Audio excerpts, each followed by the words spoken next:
کبوتر ایک ایسا خوبصورت اور دلکش پرندہ ہے جو ہر کسی کو اچھا لگتا ہے، اور یہی وجہ ہے کہ یہ پرندہ اکثر گھروں میں پالا جاتا ہے، اور گھروں کے علاوہ اکثر مزاروں پر بھی یہ پرندہ موجود ہوتا ہے۔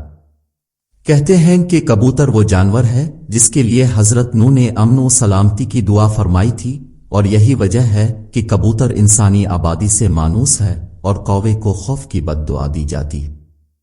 یہی وجہ ہے کہ کوا انسانی آبادی سے ہراساں رہتا ہے، اسی وجہ سے لوگ آج تک اسے منحوس سمجھتے ہیں۔ آج ہم آپ کو یہ بتانے جا رہے ہیں کہ گھر میں کبوتر پالنا کیسا ہے، اور یہ کہ کبوتر بد دعا کب دیتا ہے۔ کبوتر پالنے کے بارے میں بات کرنے سے پہلے اب کے لیے کبوتر کی ایک پرانی کہانی پیش ہے۔ تفاسیر میں ہے کہ حضرت نوح نے جب کشتی کو جودی پہاڑ پر ٹھہرایا تو اپنے کشتی کا وہ حصہ کھولا جہاں پرندے رہتے تھے، تو اپنے کوے سے فرمایا زمین کو دیکھ کے یوں اس پر کتنا پانی ہے یا کتنا شہر غرق ہو چکا ہے۔ کوے کو ایک مردار جانور ملا، وہ اسی کو کھانے میں مست ہو گیا، واپس نہ آیا۔ اسی سے عرب کی ایک کہانی مشہور ہے، فلاں تو کوے سے بھی زیادہ دیر لگاتا ہے۔ چنانچہ حضرت نوح کو خشک اور سخت زمین کی ضرورت تھی، اسی لیے اس کے دیر کرنے پر کبوتر کو بھیج دیا، اسے زمین کا کوئی خطہ بھی نظر نہ آیا، اسی لیے زیتون کا پتہ لے کر حاضر ہو گیا۔ اس سے حضرت نوح نے اندازہ لگایا کہ پانی کم ہے، جس سے درخت ظاہر ہو گئے ہیں لیکن زیر آب ہے۔ چند دن ٹھہر کر پھر اسی کبوتر کو بھیجا تو زمین کی کیچڑ میں اس کے پاؤں پھر گئے، واپس آیا تو حضرت نوح نے اسے دیکھ کر اندازہ لگایا کہ اب پانی زمین میں جذب ہو گیا ہے، لیکن زمین خشک نہیں ہوئی۔ حضرت نوح کبوتر کی اس کارروائی پر بہت خوش ہوئے اور اس کے گلے میں سبز توق پہنایا۔ آج وہی توق کبوتر کی اس خوش بختی کی خبر دیتا ہے، اور ساتھ ہی حضرت نوح نے کبوتر کے لیے امن و سلامتی کی دعا فرمائی۔ یہی وجہ ہے کہ کبوتر انسانی آبادی سے مانوس ہے اور کوے کو خوف کی بد دعا دی۔ اسی وجہ سے کوا انسانی آبادی سے ہراساں رہتا ہے اور لوگ آج تک کوے کو منحوس سمجھتے ہیں۔ یہ تو کبوتر کی کہانی تھی۔ ایک ایسے کبوتر نے حضرت نوح کی بات مانی اور ان کے لیے خبر لانے کا کام کیا۔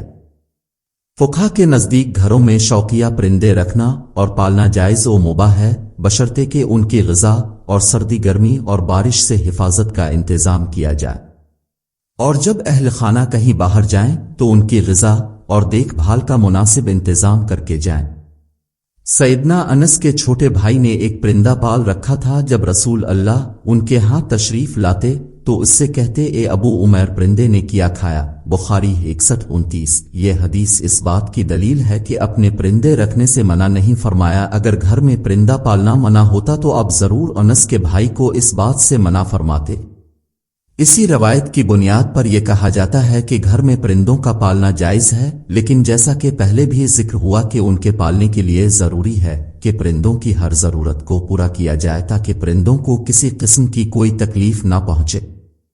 چنانچہ کبوتر بھی ایک پرندہ ہی ہے، اسی لیے کبوتر کا گھر میں پالنا درست ہے۔ یاد رہے کہ پرندوں کو ستانے کے بارے میں ممانعت ہے، جیسا کہ ابو داؤد میں حضرت عبداللہ بن مسعود کی روایت کردہ ایک حدیث میں کبوتر کا ذکر ہے، جس میں کبوتر اللہ کے رسول کے سر مبارک پر منڈلا رہا تھا اور اپنی زبان میں شکایت کر رہا تھا کہ کسی نے اس کے گھونسلے سے انڈے اٹھا لیے ہیں۔ حضور نے صحابہ میں اعلان کیا اور ایک صحابی نے انڈے اٹھانا قبول کیا تو انہیں حکم دیا گیا کہ وہ گھونسلے میں انڈے واپس رکھ دیں۔ تو اس روایت سے معلوم ہوا کہ پرندوں کو ستانا ناجائز ہے، اور پرندوں کو ستانے سے اسی لیے روکا گیا ہے کہ پرندوں کی بد دعا لگنے کا احتمال ہے، اور چونکہ کبوتر بھی ان پرندوں میں شامل ہے جو کہ انبیاء کا پسندیدہ رہا ہے، اسی لیے اگر کبوتر کو ستایا جائے گا تو کبوتر بھی بد دعا دے سکتا ہے، لہذا کبوتر کو ستانے سے اجتناب کرنا چاہیے۔ کبوتر کے حوالے سے آپ کو بتاتے ہیں کہ اسلامی تعلیمات اس کے بارے میں کیا کہتی ہیں۔ احادیث میں ہے کہ گھریلو کبوتر خدا کو بہت یاد کرتے ہیں، اہل بیت کو دوست رکھتے ہیں اور صاحب خانہ کو دعا دیتے ہیں کہ اللہ تمہیں برکت دے۔ کسی شخص نے رسول اللہ سے تنہائی کی شکایت کی تو ان حضرت نے فرمایا کہ ایک جوڑا کبوتر کا پال لے۔ جعفر فرماتے ہیں کہ کبوتر پیغمبروں کے پرندوں میں سے ہے، کبوتر گھر میں رکھو، چونکہ حضرت نوح نے اس کو پسند کیا ہے اور دعا دی ہے کہ کسی پرندے پر اتنا پیار نہیں آتا جتنا کبوتر پر آتا ہے۔